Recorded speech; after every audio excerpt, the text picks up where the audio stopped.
The descent took longer every time. 400 feet of black water pressing down, the weight of it building in my skull even through the mixed gas I was breathing. My headlamp carved a narrow tunnel through the murk, sediment hanging suspended, drifting particles that could have been anything. Could have been nothing. Down here you learn not to think too hard about what floated past your face. The depth gauge read 370 feet. Still dropping. I'd done deeper dives than this. 20 years working salvage and recovery. You racked up plenty of bottom time that'd make recreational divers shit themselves. But 400 feet was nothing to take lightly. Nitrogen narcosis territory if you were breathing the wrong mix. Decompression sickness waiting if you rushed the ascent. And if something went wrong down here, surface was a long goddamn way up. The USS Seawolf materialized below me like a ghost taking shape. Skeletal. That's the word that always came to mind. The submarine's hull had collapsed in sections, metal ribs exposed where the pressure had finally won after decades. Rust bloomed across every surface in shades of orange and brown, soft-looking in my lamp beam, but sharp enough to slice through neoprene if you weren't careful. I adjusted my buoyancy and slowed my descent. No point rushing this part. The contract from Pacific Recovery Solutions had landed on my desk 3 weeks ago. Taylor Lucas, project coordinator, corporate voice over the phone asking about my deep water experience. I'd been straight with her. 20 years diving, commercial salvage certification, familiar with wreck penetration, and confined space recovery. What I hadn't mentioned was the 3 years of debt crushing my dive shop into the ground, or the fact that I was maybe 2 months from shuttering the whole operation. She'd named a figure that made my hands go still on the paperwork. Enough to clear the debts, enough to keep the shop running another year, maybe 2 if I was smart about it. Enough to stop lying awake at night doing math that never came out right. So yeah, I'd taken the job. 390 feet. The Seawolf's conning tower came into focus, listing at an angle that made my inner ear complain. I finned slowly around it, checking my gas supply out of habit. Plenty left. This dive was just reconnaissance. Taylor had been clear about that in the briefing. The briefing had been professional. Efficient. Taylor had spread diagrams across the conference table in Pacific Recovery's San Diego office, pointing out access routes and structural weak points with a pen that probably cost more than my monthly insurance payment. The cargo is located here. She'd tapped a section amidships. Forward hold, deck 3. We need you to assess access viability and document interior conditions. What's the cargo? I'd asked. Her pause had been brief, practiced. Classified materials, military salvage. The specifics aren't relevant to your work. I should have pushed harder on that. Should have asked more questions. But the contract sat there between us, and the number on it had already rewired my brain. Third dive, she'd continued. First 2 were exterior assessment and entry point location. This one you penetrate to deck 3 and report back on what you find. Simple enough. Except nothing was simple at 400 feet. I reached the hull and slowed to a hover, adjusting my position with small fin movements. This was my 3rd time down here, and I'd started to know the wreck's geography. The way the stern section had separated and settled 20 yards from the main body. The debris field spreading across the ocean floor, personal effects and mechanical parts slowly being claimed by silt and time. The entry point we'd identified on Dive 2, a hull breach large enough to fit through without scraping tanks or catching equipment. Familiar territory now. Or it should have been. I swept my headlamp across the hull plating, tracking toward the breach. The light caught something that made me stop finning. Marks. Deep gouges scoring the rusted steel. I hung there in the water, neutrally buoyant, and stared at them. Long parallel scratches, 4 of them grouped together. They'd peeled the metal back in strips, curling it like paper. Like something with claws had dragged them down the length of the hull with enough force to tear through reinforced plating. My breathing echoed loud in my regulator. In. Out. Keep it steady. The marks looked fresh. That was the thing that didn't fit. The Seawolf had been down here for decades, since the Cold War, according to what little information Taylor had shared. Everything should have been uniformly corroded, covered in the same rust and marine growth. But these gouges showed bare metal underneath, brighter, newer. I finned closer, reached out with one gloved hand. The edges of the marks were sharp under my fingers. I traced them carefully, following the path they'd carved through the plating. Whatever made these had scored the steel deep, 1/4 inch, maybe more. The metal had been peeled back with enough force to curl it outward, creating ridges that caught my glove. 20 years of diving. 20 years of wreck work, of seeing what the ocean did to ships and submarines and anything else that sank into its territory. I'd seen shark bites on hulls, seen damage from impacts and explosions and structural failure, seen what happened when metal spent years underwater, how it corroded and weakened and eventually gave way. I'd never seen anything that looked like this. 4 parallel marks, evenly spaced, running down the hull in a pattern that suggested, what? Claws?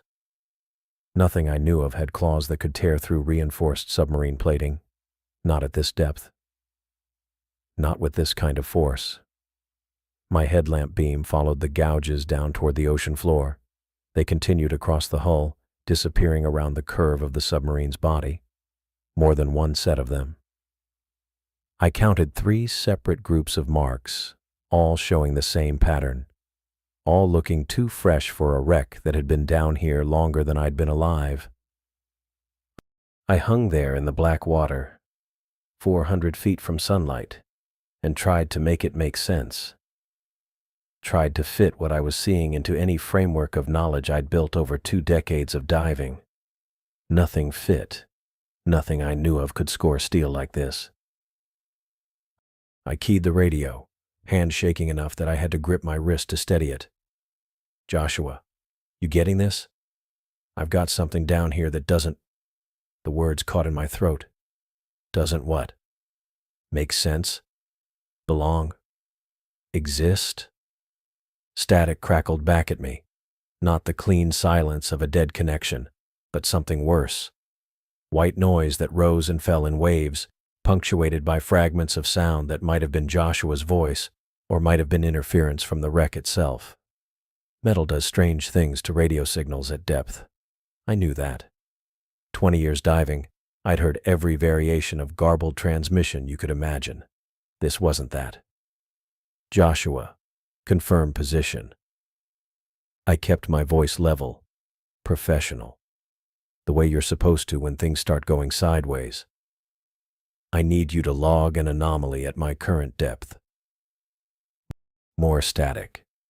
Then what sounded like words, stretched and distorted until the syllables meant nothing. The rhythm was wrong.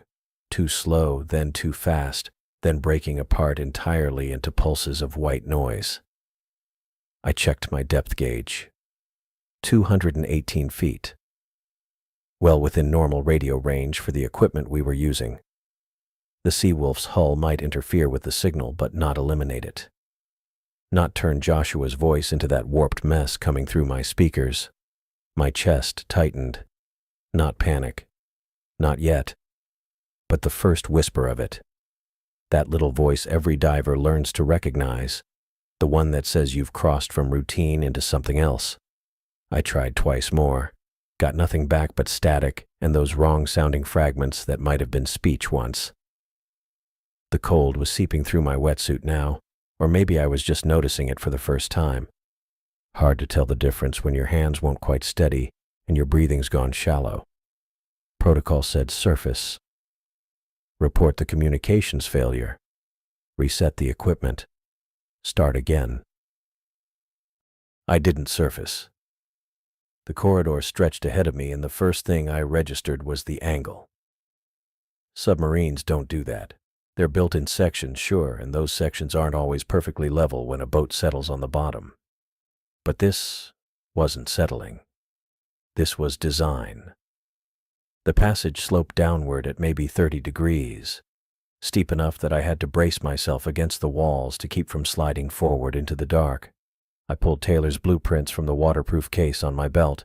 The laminated pages felt slick under my gloves as I oriented myself. The compression chamber where I'd found the device, that was marked clearly enough.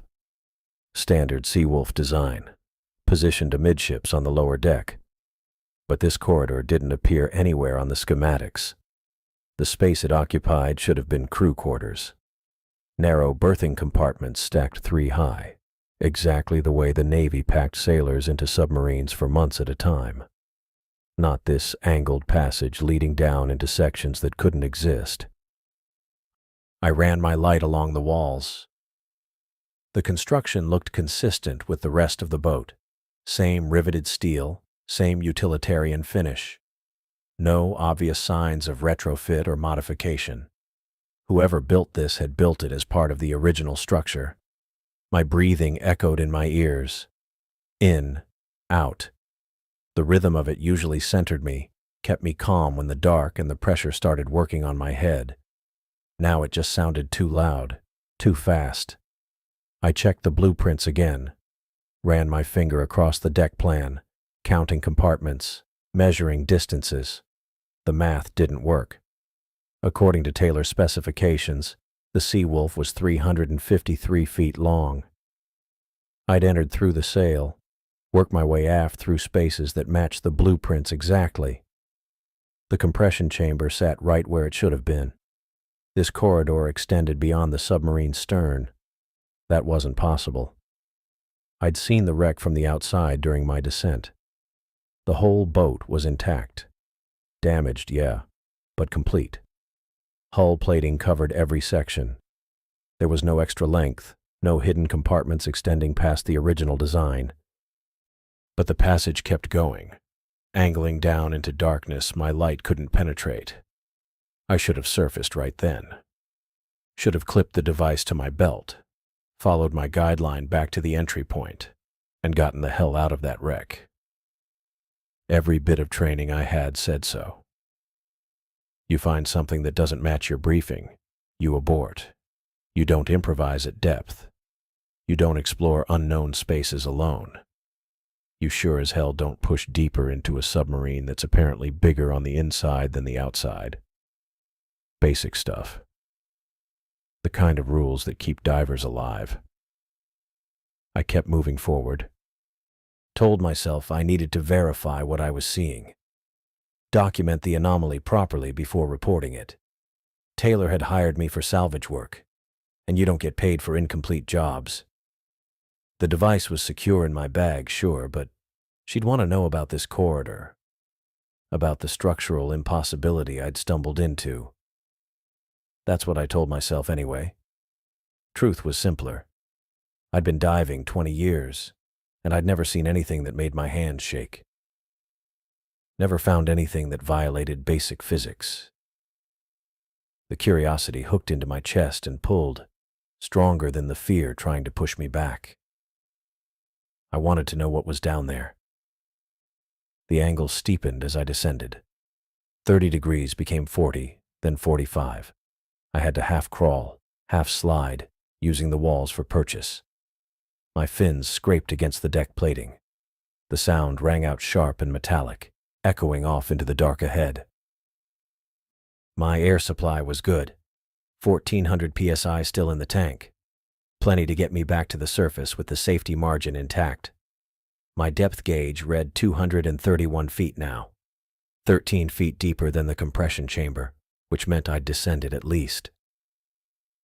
The math stuttered in my head. 13 feet of depth over maybe 40 feet of horizontal distance. That was too steep. Way too steep for the angle I was traveling. I checked the gauge again. 233 now. Still dropping. The corridor was taking me down faster than it should have been. Another impossibility to add to the list. The passage opened without warning. One second I was wedged into a narrow corridor. The next I was floating in open space. My light swept across the walls and my breath stopped completely. Spherical. The chamber was perfectly spherical. Submarines don't have spherical chambers. Can't, really. The pressure hull needs to be cylindrical to distribute the stress of deep diving. Spheres are efficient for pressure vessels, sure, but they don't pack efficiently into a boat's length. Every cubic foot matters when you're designing a submarine. This chamber didn't care about efficient packing. I estimated maybe 30 feet in diameter, big enough that my light couldn't illuminate the whole surface at once. The walls curved away in every direction, smooth and seamless. No rivets, no weld seams, just continuous steel that looked poured rather than assembled. Then I saw what covered it. Blue light pulsed across the sphere's interior.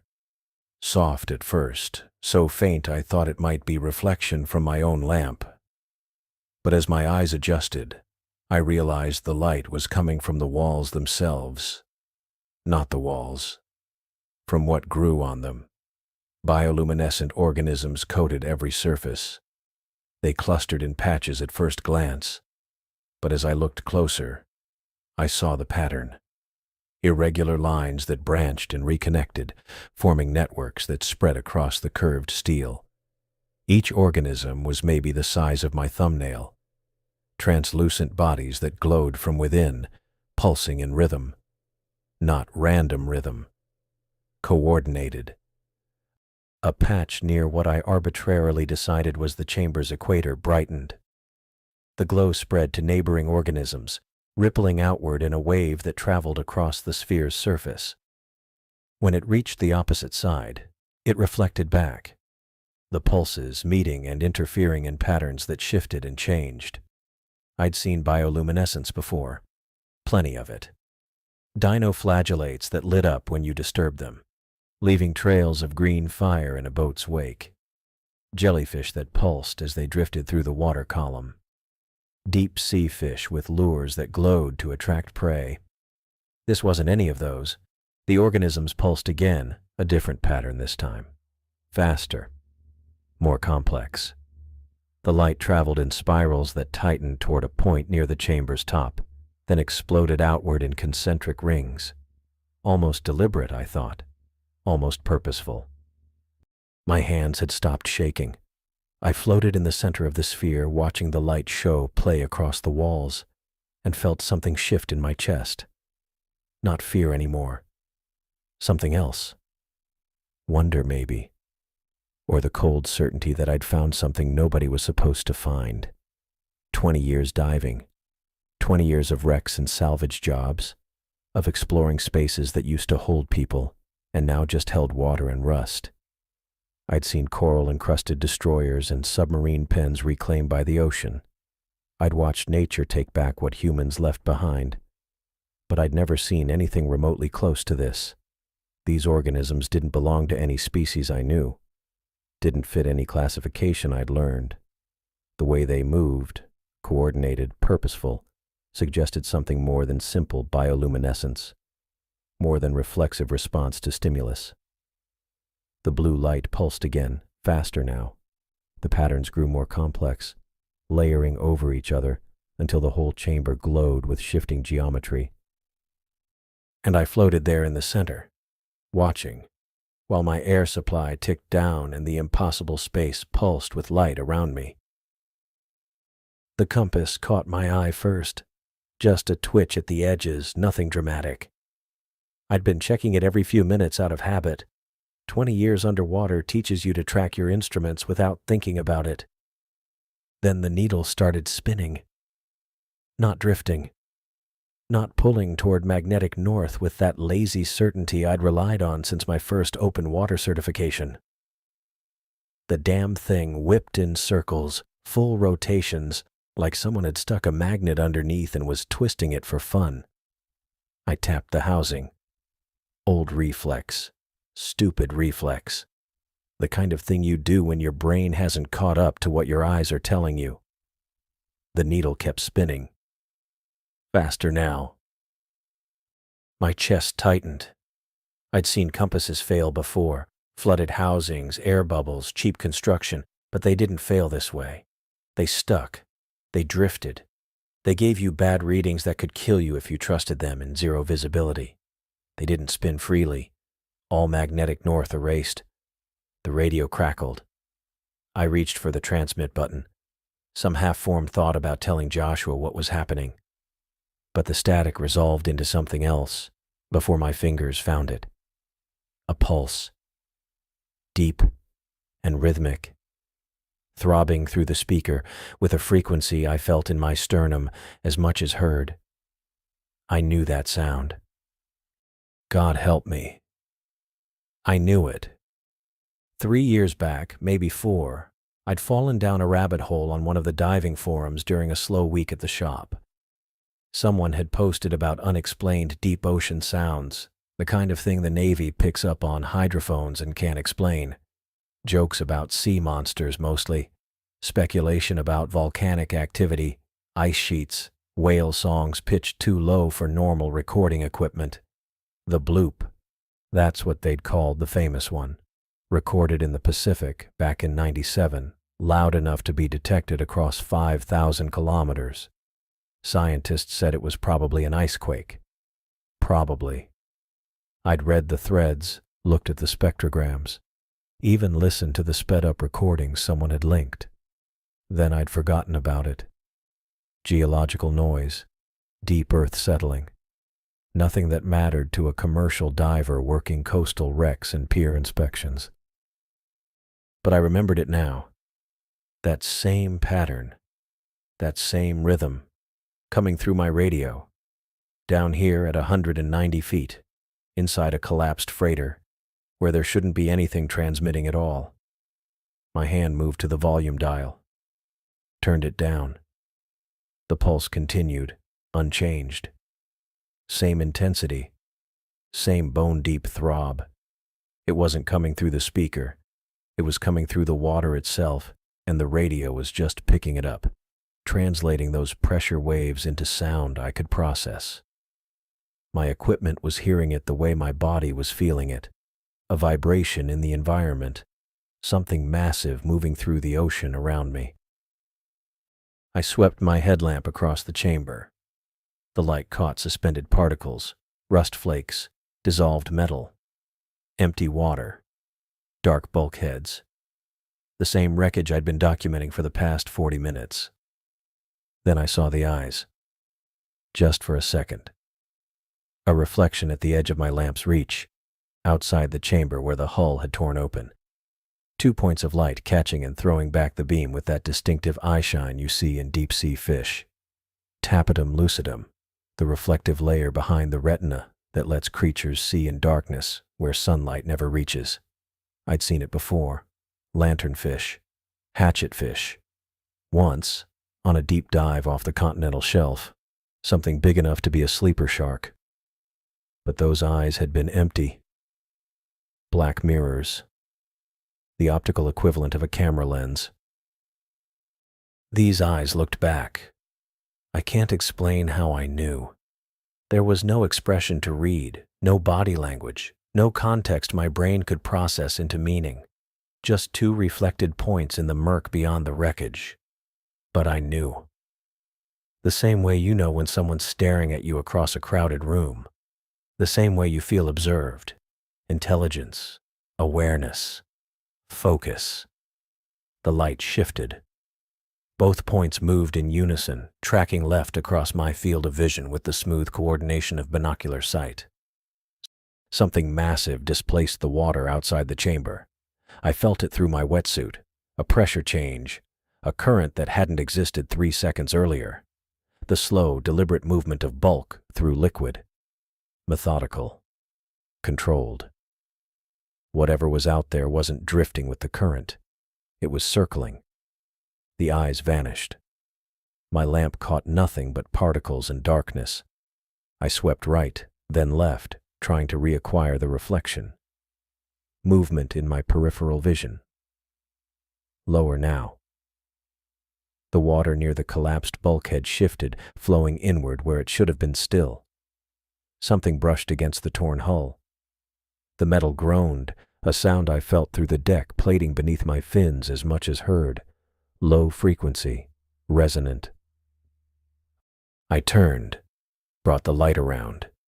The eyes were closer, maybe 15 feet away, just beyond the chamber's largest opening. They held position for a breath, 2 breaths, reflecting my headlamp with that same terrible awareness. Then, they moved again. Descending, passing below my line of sight. The creature, because I couldn't pretend it was anything else now. Couldn't file it away as shark or grouper or some known quantity my training had prepared me for. Circled the wreck with movements that spoke of size I couldn't calculate. The water displacement alone told me it was bigger than the boat I'd launched from this morning. Bigger than most things that had any business existing at this depth. I waited for it to rush the opening. That's what predators did. They assessed. They positioned. They struck. The eyes appeared again. Different opening. The creature had moved around the chamber to the starboard breach, changing position without sound, without visible approach. Watching me. Still watching. My breathing rasped loud in my ears. I forced it slower, counting the seconds. Panic burned oxygen. Panic killed you. The eyes tracked away, moved off to my left. Then I heard the scraping. Metal on metal. The shriek of steel dragging across steel. I spun toward the sound, lamp cutting through the water to the port side exit. The route I'd marked in my mind as primary egress, the cleanest path back to open water. Something dark moved across the opening. Hull plating. A section of collapsed bulkhead. It slid into position with the grinding protest of wreckage being manipulated, repositioned, blocking the exit. I stared, watched the debris settle into place, wedging against the torn edges of what had been my escape route. The scraping started again. Different direction. The starboard breach this time. I turned, caught the movement in my light. More debris. A section of railing. Deck plating still attached to support beams. All of it dragging across the opening with that same purposeful motion, pulled by something I couldn't see clearly in the murk. Appendages. That's the only word my brain offered. Not arms, not tentacles, not anything specific enough to classify. Just shapes in the darkness, moving with coordination and strength that had no business existing. The railing wedged into place, sealed the starboard breach as thoroughly as the port side. My heart hammered against my ribs. I counted exits. 3 left. The overhead tear where weak sunlight filtered down. The stern access. Partially collapsed but navigable. The ventilation shaft I'd noted earlier. Tight, but manageable. More scraping. The creature moved to the stern. I stayed frozen. Couldn't move. Couldn't process what I was seeing through any framework that made sense. The stern access disappeared behind a twisted sheet of hull plating. I watched it happen, watched the metal slide into position with the precision of someone arranging furniture, not the random settling of wreckage on the ocean floor. 3 exits down, 2 remaining. The ventilation shaft. I turned toward it, already measuring the diameter in my head, calculating whether I could fit through with the tank on my back. Tight. Real tight. But possible. The scraping started before I could move. The creature was already there, already ahead of me. A mass of shadow crossed the shaft opening, something dense and irregular wedged into the mouth of the vent. Deck equipment, maybe. A winch housing. Too dark to tell, and it didn't matter anyway. The shaft sealed, blocked solid. 1 exit left. I looked up. The overhead tear gaped above me, maybe 20 feet up through the collapsed deck levels. Jagged metal teeth rimmed the opening. Weak light filtered down, murky green, barely enough to register, but it was there. Open water. Freedom. The current shifted again. That same pressure change. The creature rising. I saw it pass across the opening, just a silhouette against the faint light above. Massive. The bulk of it eclipsed the tier completely for 3 seconds, 4, 5. My brain tried to assign scale and failed, tried to identify shape and found nothing that matched. Then it started dragging something into position overhead. I couldn't see what. Too dark, too far, too much water between me and it. But I heard the scraping, felt the vibration through the wreck as something heavy settled across the opening. The light dimmed. Not gone, not completely, but reduced. Filtered through whatever the creature had positioned overhead. 6 exits, all blocked, all sealed with the same methodical precision. I stood in the center of the chamber, lamp sweeping across the walls, the blocked exits, the empty water. My breath came faster despite my efforts to control it. The regulator hissed with each inhalation. The eyes appeared again. Right in front of me this time, just beyond the portside debris. Close enough that I could see they weren't simple reflections. There was structure behind them. Depth. The light caught layers I couldn't identify, organic architecture that didn't match anything in my 20 years of diving experience. They didn't blink, didn't move, just held position, watching me through the blocked opening with that same unmistakable intelligence. It had trapped me, not attacked, not killed, trapped, with purpose, with planning, with the kind of calculated behavior that required understanding cause and effect, spatial reasoning, prediction of movement. This wasn't a predator responding to stimulus. This was something that thought, something that planned. Something that looked at a human diver and decided to cage him inside a shipwreck using the wreck's own debris as bars. The pulse came through the water again. That same deep rhythm. The bloop frequency, transmitted from something close enough now that I felt it in my teeth. The eyes watched me, waited, and I understood with perfect, horrible clarity that whatever this thing was, it wasn't done with me yet. I checked my oxygen gauge. Habit, really. The kind of thing you do without thinking after 20 years underwater. The needle sat at 40 minutes. 40 minutes. My stomach dropped so hard I tasted bile. 40 minutes of air left, and I was trapped inside a dead submarine with something big enough to shake steel hulls hunting me through the corridors. The math was simple. Brutal. I'd burned through my supply faster than I should have. The panic breathing when that thing first appeared, the exertion swimming through the seawolf's twisted guts, the adrenaline dump when it slammed into the outer hull. All of it ate oxygen. Now I was paying for it. I forced myself to breathe slower. In through the regulator, count to 3. Out. In. Count. Out. The technique worked for anxious clients on their first deep dives. Had to work for me now. The chamber pressed in around me. I'd thought it was beautiful when I first swam inside. This cathedral of rust and barnacles, lit by those pulsing blue-green lights scattered across every surface. The bioluminescence had seemed magical. A gift. My headlamp swept across the walls again. The pattern was too perfect. Too deliberate. I'd seen bioluminescent plankton before, dinoflagellates that lit up when disturbed, turning night dives into swimming through liquid stars. I'd seen phosphorescent jellyfish drifting through kelp forests off California. Even seen deep-sea anglerfish once, on a technical dive past 200 feet, their lures glowing in the black water. This wasn't any of those things.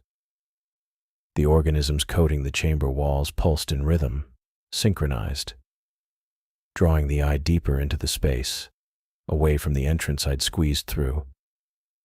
And now that I was looking, really looking, I could see how they clustered thickest near the back wall, the darkest corner, where the opening had to be, where something big enough to hunt submarines could slip inside. A trap.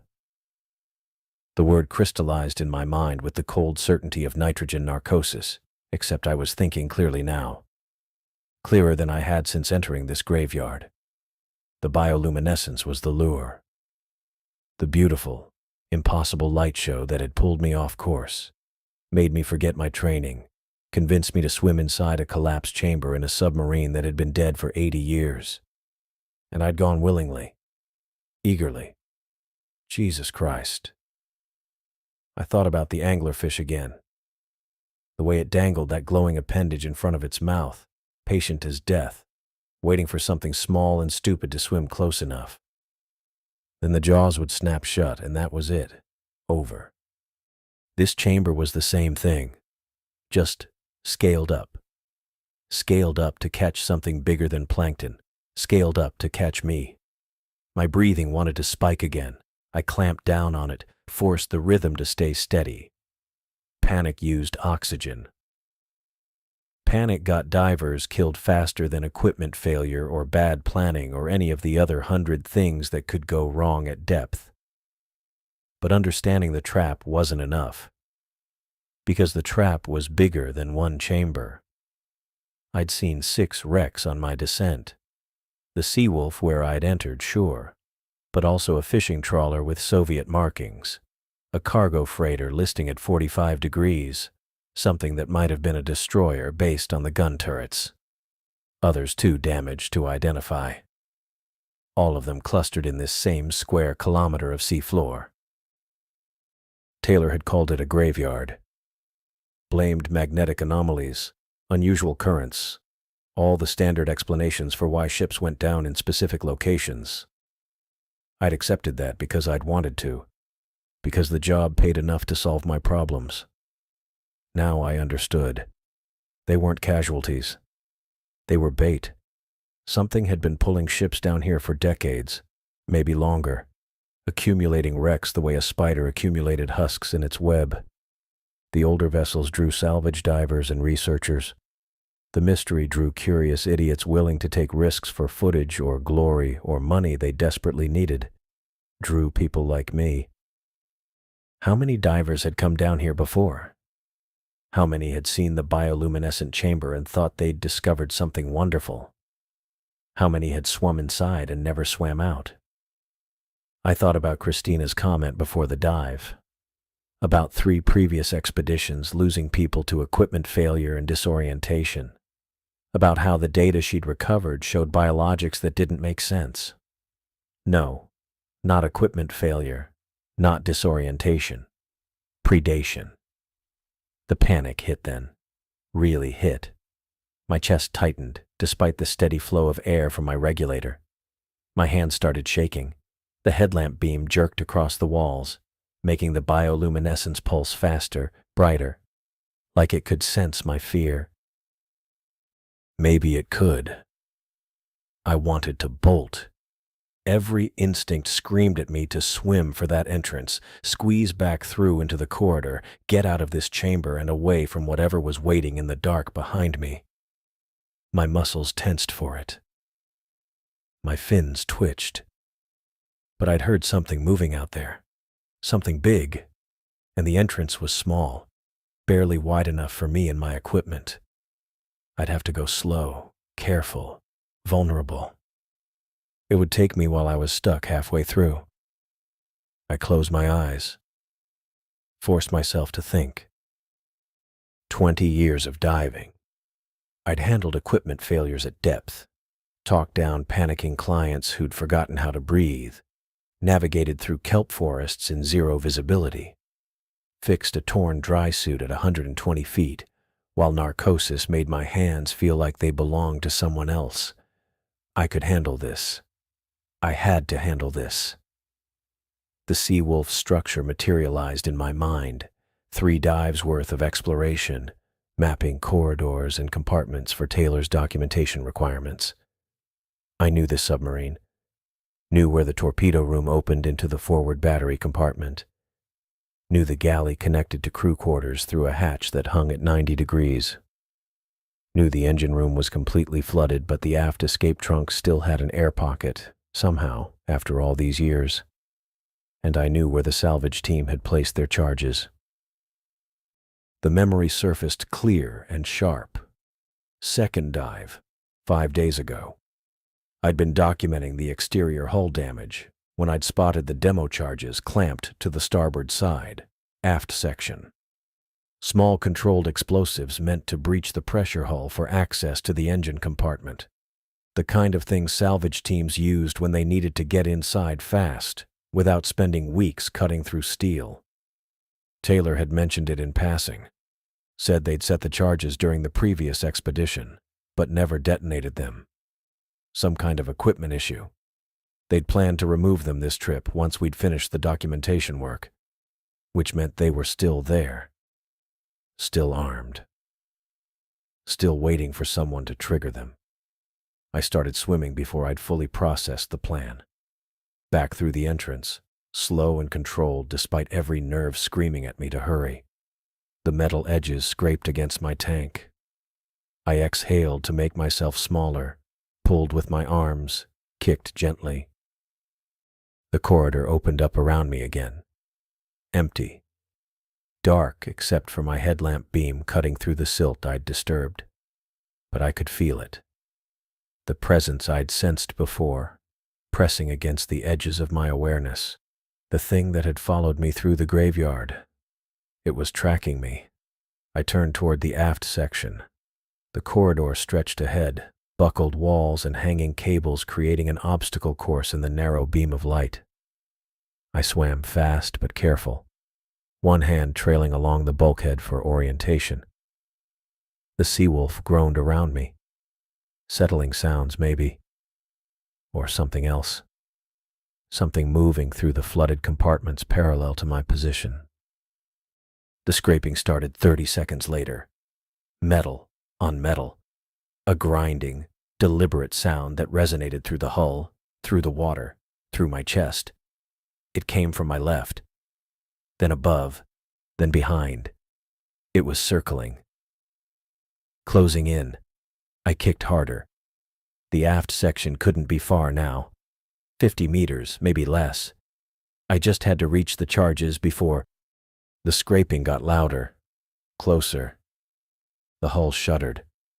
It was right there, right outside the steel walls, separated from me by inches of corroded metal and 80 years of seawater damage.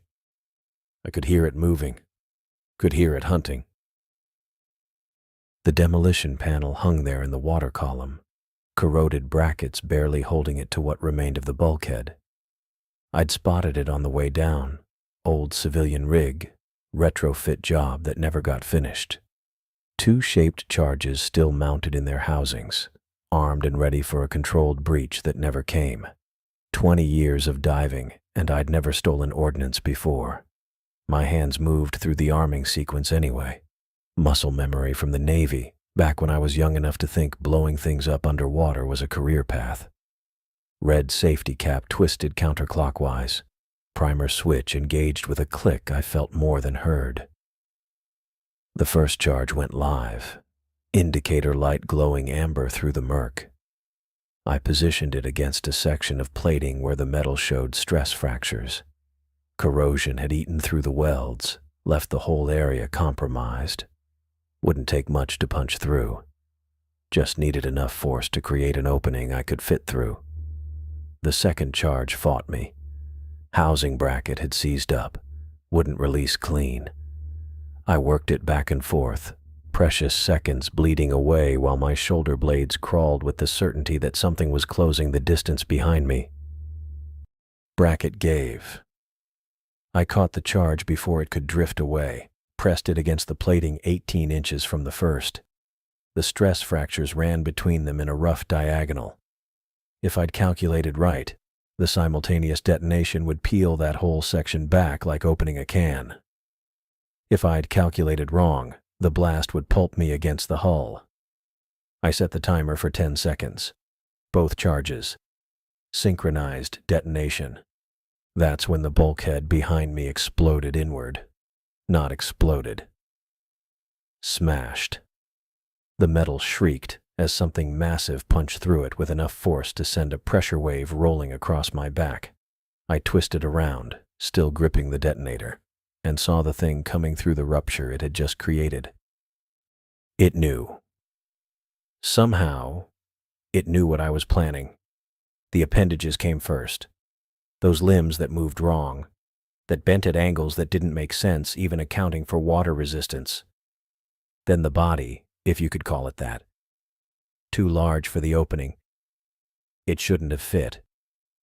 But the edges of the torn metal bent and curled away as it pushed through, and I couldn't tell if the thing was crushing itself smaller or if the opening was widening beyond what physics should allow. No time to figure it out.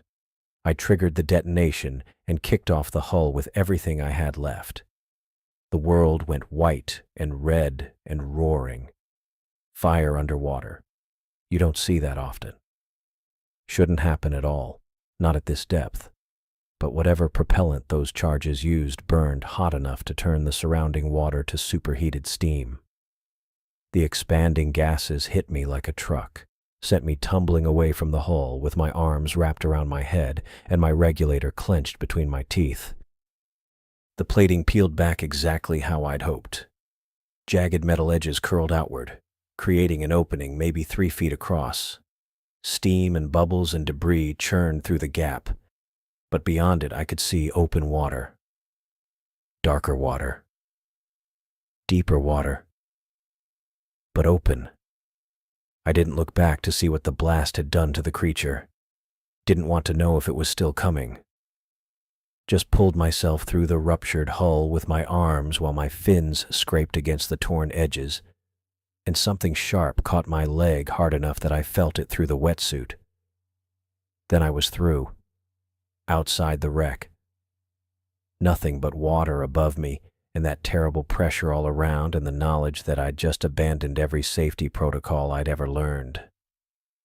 The ascent started before I'd made the conscious decision to begin it. Survival instinct. Pure and simple.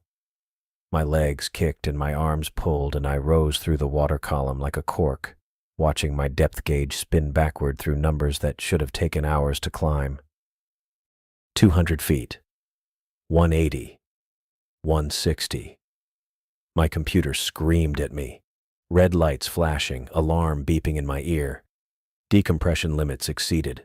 Ascent rate critical. The warning scrolled past too fast to read individual words.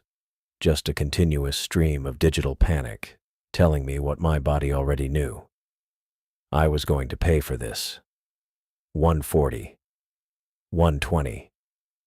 The nitrogen in my bloodstream, dissolved under pressure, held in solution by the weight of all that water, started coming out. Too fast. No time for my lungs to process it, for my body to adjust. Bubbles forming in my joints, my tissues, my blood. I could feel it starting, a deep ache in my knees that spread to my elbows, my shoulders. 100 feet. 80. My vision started to blur. Not from the speed, though I was rising fast enough that the water pressure dropped moment by moment and my ears popped continuously. Something wrong with my eyes themselves. A hot feeling behind them, pressure building. 60 feet, 40. I broke through a thermocline and the temperature shift hit me like a wall. Warmer water, sun-touched water. Surface had to be close. I could see the light now, diffused and dancing. The underside of the waves catching the afternoon sun. 20 feet. My joints felt like someone had driven nails through them. Both knees, left elbow, right shoulder. The ache had turned to burning, and the burning had turned to something sharper. Each kick sent pain lancing up my thighs. Each pull of my arms made my shoulder sockets scream. 10 feet. I surfaced in a spray of foam and exhaled air, ripping my regulator out and gasping. The sunlight stabbed into my eyes and I squeezed them shut, but not before I saw the support vessel maybe 30 yards away. Close. Too close for how disoriented I'd been down there. "Miles!" Joshua's voice, distant and then closer, the boat engine revving. I tried to wave, to signal I was alive, but my right arm wouldn't cooperate properly. The shoulder joint had seized up, locked in place by whatever was happening inside it. I managed to lift my left hand instead, got it maybe a foot above the water before exhaustion pulled it back down. The boat pulled alongside. I heard Joshua moving fast, his footsteps heavy on the deck. Then he was leaning over the gunwale and reaching for me. "Grab on!" I tried. Got my left hand around his wrist, but I didn't have the strength to hold on. My fingers kept slipping, wetsuit gloves sliding against his skin. He caught me anyway, hooked both hands under my arms and hauled me up with the kind of strength you don't appreciate until you need it. I came out of the water in a rush, cleared the gunwale and collapsed onto the deck in a heap of limbs and equipment that didn't want to move right. "Medical kit," Joshua shouted, though I couldn't tell who he was shouting at. "Get the medical kit now." I lay there on my side, salt water draining from my suit, and tried to focus on his face. Couldn't quite manage it. Everything had gone blurry, soft around the edges. I blinked hard and felt something warm run down my cheek. Blood. Had to be blood. "Your eyes." Joshua's voice had gone tight. "Jesus, Miles, your eyes." The capillaries had burst. I knew that without seeing it. Could feel the wrongness, the heat, the pressure finally releasing in the worst possible way. Blood vessels rupturing under my skin, behind my retinas. Everywhere the nitrogen bubbles had formed and expanded and done their damage. My knees drew up involuntarily as another wave of pain rolled through my joints. The bends. Full decompression sickness. I'd known it was coming. Had accepted it as the price of getting out alive. But knowing and experiencing turned out to be very different things. How long was I down? My voice came out rough, broken. 43 minutes total. Joshua's hands moved over me, checking for injuries, assessing damage. "You came up in under 3. Miles, you needed at least 20 minutes of decompression stops." Yeah, I knew. He got my helmet off, my BC unclipped. The weight of the equipment disappeared piece by piece, but the pain stayed constant. Someone else was there now. I could hear another voice, higher pitched, but the words wouldn't resolve into meaning. "Camera's still recording," Joshua said. He sounded far away, though I could feel his hands on my suit. "Your helmet cam. It ran the whole time." That cut through the fog. The camera. Evidence. Proof of what I'd seen down there, what had chased me through that wreck and nearly killed me in the dark. "Get the footage," I managed. "Everything. Pull all of it." "We will. Stay still." Someone pressed something cold against my arm. IV line, probably. Fluids and oxygen and whatever else they could pump into me to help my body process the nitrogen before it did more damage. Too little, too late. But better than nothing. I don't know how long I lay there. Time went soft and elastic, stretching and compressing in ways that didn't make sense. Joshua stayed close. I could hear him talking on the radio, coordinating something. Medical evacuation, maybe. Coast Guard. Eventually the pain stabilized. Didn't improve, but stopped getting worse. That felt like a victory. "Christina's got your camera," Joshua said at some point. "She's pulling the files now." Christina, the tech specialist. I'd met her once before, briefly. Young woman, sharp eyes, knew her way around data recovery. "Tell her to check everything," I said. "All the footage from inside the wreck." "She knows." More time passed. The boat rocked gently on the swells. My vision started to clear just slightly, enough to make out shapes, colors. Joshua's face resolved into focus, his expression tight with concern. Christina says there's a problem. Of course there was. What kind of problem? He didn't answer right away. I heard footsteps, light and quick. Then a woman's voice speaking in rapid technical jargon I couldn't quite follow. Joshua responded, his tone questioning. She said something else. Then Joshua was back, leaning into my field of view. The files are corrupted, he said. All of them. Every recording from inside the wreck. I tried to sit up. My body informed me that was a terrible idea, and I stayed down. Corrupted how? Christina says it's all static, every file. She's tried 3 different recovery methods, and it's the same result. Just visual noise and audio distortion. Nothing usable. The camera had run the whole time. I'd felt it on my helmet, that familiar, slight weight. It had recorded everything. The corridors, the markings, the thing that had chased me.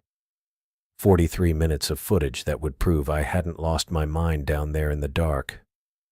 All of it gone. Turned to static. I closed my eyes and felt the boat rock beneath me and tried not to think about what that meant. Taylor called me 2 days after they hauled me back aboard the support vessel. I was still in the hospital then, ribs wrapped tight enough I could barely draw a full breath. She didn't come herself. Just the phone call, her voice flat and professional through the receiver. The contract was terminated effective immediately. Pacific Recovery Solutions appreciated my service. Compensation would reflect the abbreviated timeline and the quote, unexpected complications encountered during operations. What complications? I asked. My throat still felt raw from the decompression chamber, every word scraping. The mission parameters changed, she said. The client decided not to proceed with the salvage. The client. I shifted against the hospital pillows, felt the pull of bruised muscle across my back. You mean whatever government agency actually hired you? Silence on the line.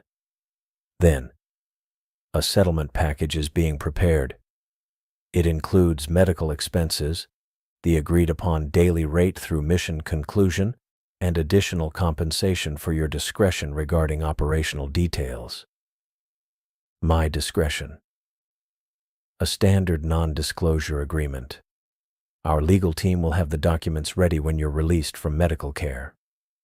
I stared at the ceiling tiles, counted the small perforations in the acoustic panels. And if I don't sign? Then we proceed with the base contract terms only. Her tone didn't change. Might as well have been reading a weather report. No additional compensation. No medical coverage beyond what workers' comp requires. I think you'll find the settlement more than fair, Miles. The way she said my name. Professional courtesy with nothing behind it. Yeah, I said. I'm sure I will. She ended the call 30 seconds later. The lawyer showed up on my last day in the hospital. Young guy, maybe 30, with a leather portfolio and a smile that never reached his eyes. He laid out the paperwork on the rolling tray table they'd given me for meals. 15 pages, single-spaced. I read through it twice while he sat there checking his phone. The settlement amount made my chest tight for reasons that had nothing to do with cracked ribs. Enough to cover 6 months of back payments on the shop lease. Enough to settle the equipment loans. Enough to actually stock inventory again, maybe hire someone part-time for the counter. Enough to make me forget what I'd seen down there. That was the trade, spelled out in dense legal language across those 15 pages. I couldn't discuss the dive. Couldn't mention Pacific Recovery Solutions in connection with any salvage operations. Couldn't disclose the location, the vessel designation, any personnel involved. or any observations made during the contracted period. What if someone asks why I was in the hospital? I said. The lawyer looked up from his phone. Diving accident during a routine commercial operation. That's not covered by the NDA. It's factual and vague enough to satisfy casual inquiry. And if I violate the agreement? Full repayment of the settlement, plus liquidated damages of 3 times that amount, plus legal fees. He said it the same way you'd give directions to the grocery store. There's also a clause about criminal liability for disclosure of classified information, but that's the client's prerogative to pursue, not ours. Classified information. So it was government after all. I picked up the pen he'd brought. Heavy thing. Probably cost more than my truck payment. My hand shook a little when I signed. Blamed it on the medication. The check cleared 3 days later. I was back in my apartment by then, moving slow, sleeping in a recliner because lying flat made my ribs scream. I sat at my kitchen table with my laptop and a cup of coffee gone cold, searching for any mention of the operation. Started with Pacific Recovery Solutions website. Found their portfolio page, glossy photos of successful salvage operations going back a decade. Searched by date range. Nothing from the past 2 months. Tried their news section, press releases about contracts in the Gulf, a decommissioned oil platform off Alaska, partnership announcements with marine research institutions. No mention of deep ocean recovery operations. No mention of that specific grid coordinate. I knew better than to expect anything. Still felt the absence like a missing tooth. Ran searches through maritime databases I had access to through the dive shop's commercial license, incident reports, salvage filings, navigation hazards. Put in the coordinates as close as I could remember them. The search came back empty. Expanded the range by 50 nautical miles. Nothing. The operation had been scrubbed. Professionally, thoroughly, completely. I closed the laptop and sat there looking at my hands. The bruising had started to fade, purple-black to greenish-yellow around my wrists where the emergency ascent had slammed me against the support lines. Small price, really. Joshua had pulled me up fast enough that the bends didn't kill me, slow enough that I didn't stroke out from the pressure change. Professional work. Everyone had done their jobs, and now the job had never happened at all. 3 weeks in that apartment. The shop stayed closed. I'd put a sign in the window before I took the contract, told my few regular customers I'd be back mid-month. That timeline had come and gone. The first week I barely moved. Ribs kept me pinned to the recliner, breathing shallow, sleeping in 2-hour blocks. Doctor had given me pain medication, but I stopped taking it after 3 days. Made everything fuzzy, and I needed to think clearly. Needed to process what had happened down there.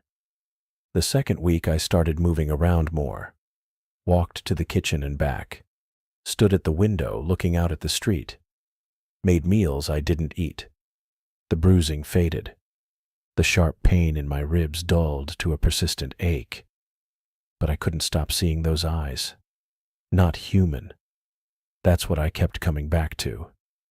The intelligence behind them had been nothing like human intelligence. When it looked at me through that gap in the chamber wall, when it studied me with that dark, unblinking gaze, I'd felt assessed, categorized, understood in some fundamental way that had nothing to do with language or shared experience.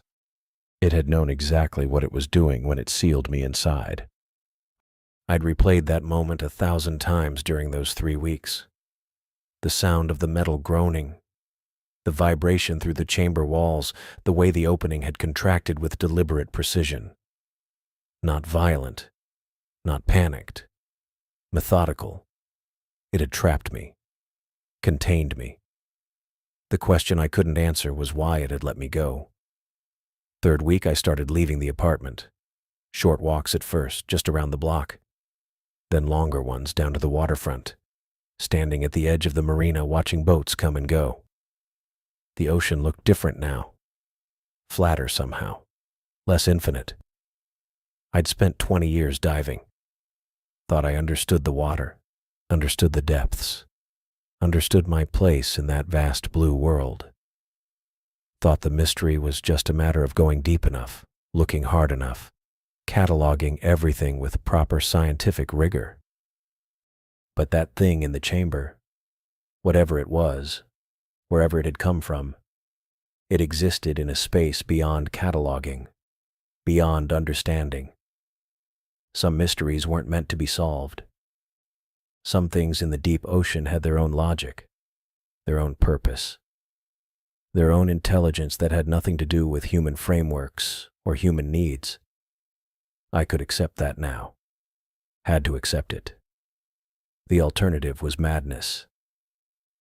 By the end of the third week, I'd made the first payment on the shop lease. Covered 2 months, current and back. Called the equipment supplier and settled the outstanding invoice. Set up a payment plan for the rest. The settlement money sat in my business account, a number on a screen that represented something I couldn't quite name. Security, maybe. Or the price of silence. Both, probably. I drove down to the shop on a Tuesday morning, unlocked the door for the first time in over a month. The air inside smelled stale, dust on the counter, wet suits hanging limp on their racks. Everything exactly where I'd left it. Flipped the lights on, booted up the ancient computer behind the register, pulled the closed sign out of the window. The shop would survive. The business would continue. I'd take clients out for recreational dives, teach certification courses, rent equipment to tourists who wanted to see colorful fish and maybe a sea turtle if they got lucky. Safe dives. Shallow water. Nothing below 100 feet. That would be enough. Had to be enough. I stood behind the counter, hands flat on the worn surface, and thought about Taylor's voice on that hospital phone. Professional. Distant. Transactional. She'd known what was down there. Maybe not the specifics. Maybe not the exact nature of what we'd find. But she'd known it was more than a simple salvage operation. The briefing had been too vague, the security too tight, the money too good. And I'd taken the contract anyway. Needed the money too badly to ask the right questions. That was on me. The settlement would save the shop and clear the debts, yeah. Give me a fresh start, a clean slate, a chance to rebuild without the constant weight of financial panic. But the cost had been greater than I'd anticipated when I'd signed Taylor's contract. Greater than I could have understood standing on that support vessel, suiting up for what I'd thought would be a straightforward recovery dive.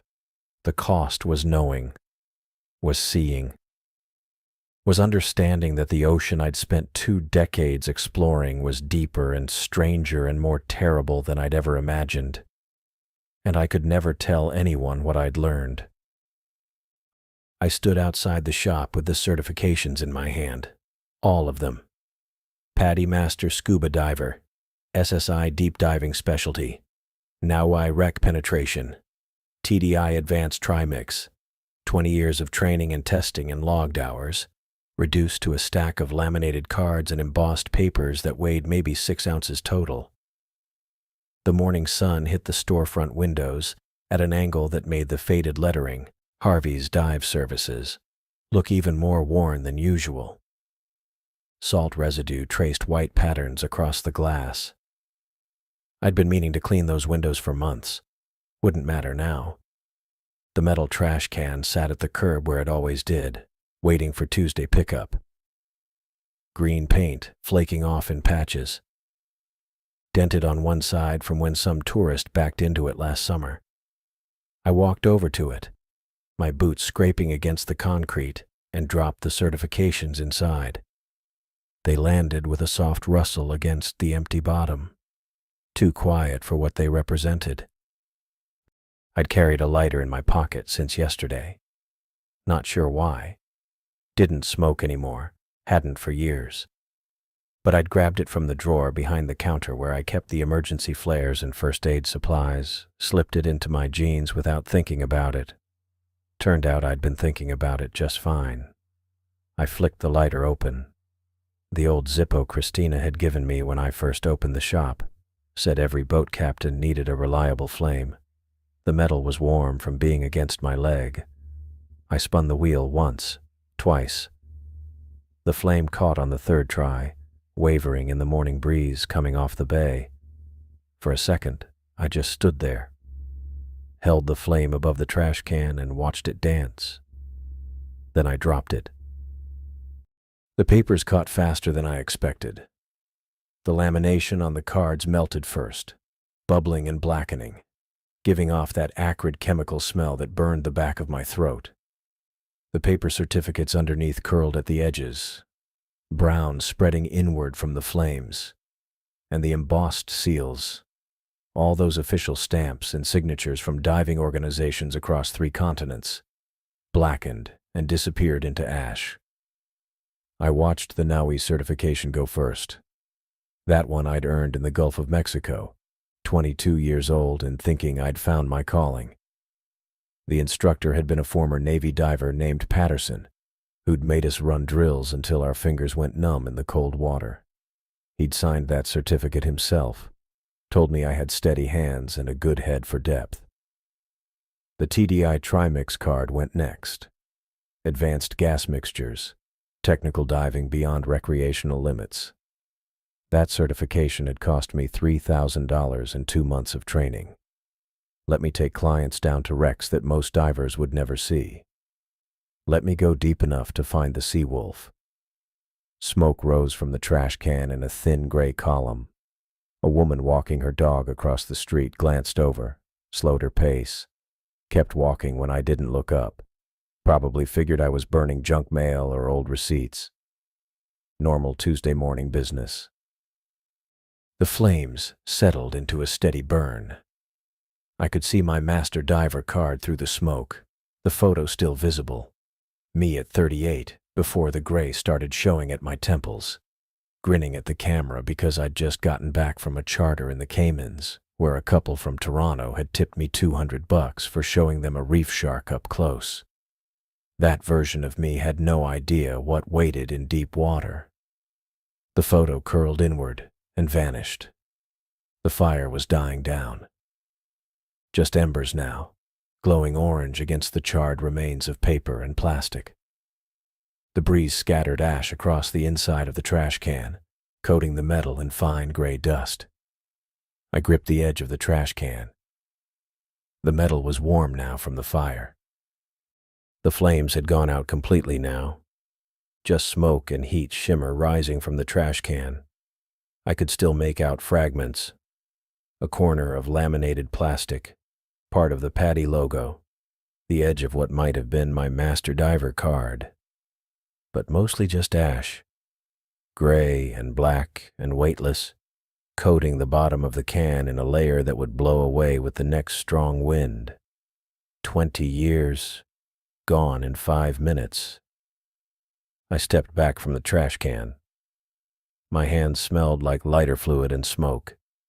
The morning sun had climbed higher, burning off the marine layer, and the street was getting brighter. Someone had opened the coffee shop 2 doors down. I could smell espresso and baked goods drifting on the breeze. The shop behind me sat quiet. I'd locked it last night and hadn't opened it this morning. Wouldn't open it tomorrow either. Eventually I'd need to deal with the inventory, tanks and regulators and wetsuits, all the gear that represented thousands of dollars in equipment. Need to make calls, cancel charters, return deposits, close it down properly. But not today. Today I just stood there in the morning light, watching smoke rise from a trash can full of ash, and felt the weight of the ocean at my back even though the bay was 3 blocks away. I was done diving. The certifications were gone and I was done.